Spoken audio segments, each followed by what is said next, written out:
माझे नाव अक्षरा देवदास राहिले आहे. आमची जिल्हा परिषद प्राथमिक शाळा ब्राह्मणी येथे 6वीत शिकवत आहे. पुढची माहिती श्रावणी सांगा. आम्ही शुद्धीकरण यंत्र बनवलेलं आहे. पुढची माहिती घेऊन सांगणार आहे. आम्ही पाणी शुद्धीकरण यंत्रासाठी वापरलेले साहित्य पुठ्ठा, पेपर, ग्लास आणि स्ट्रॉ आणि चिकटवण्यासाठी फेविकॉल. आम्ही पाणी शुद्धीकरण यंत्रासाठी इतके साहित्य वापरलेले आहे. हे आमचे पाणी शुद्धीकरण यंत्र आहे. त्यामध्ये 5 स्तर आहेत. यानंतर माहिती ऐश्वर्या पुरवणी सांगणार.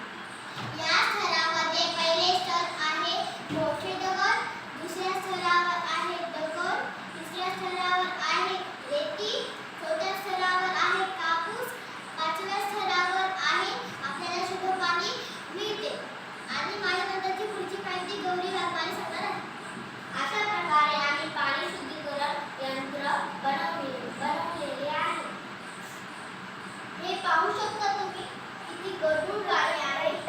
आणि आपण जर यामध्ये टाकलं तर आपल्याला शुद्ध पाणी मिळतं.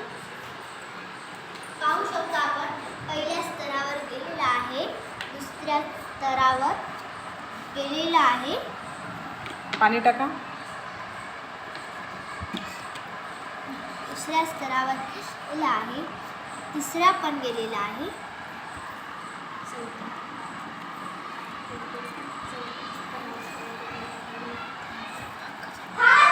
आणि स्तरावर पण गेलेला आहे आणि चौथ्या स्तरावर पण गेलेला आहे. तुम्ही पाहू शकता थोड्याच वेळात एवढे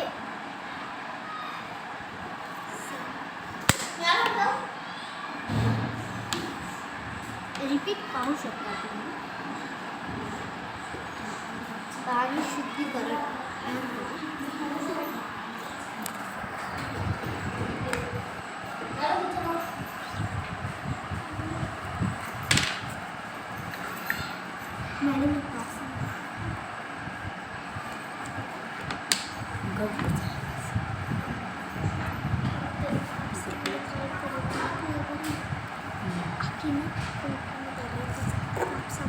पाहू शकता पाणी शुद्ध खूप झालेलं आहे. आणि आपल्या बॉटलमधलं पाणी खूप गढूळ आहे आणि तेच या ग्लासमधील पाणी तुम्हाला शुद्ध पाणी दिसत आहे. पाणी आपल्याला सर्वात अशा प्रकारे आपल्याला या काळात शुद्ध पाण्याची शुद्ध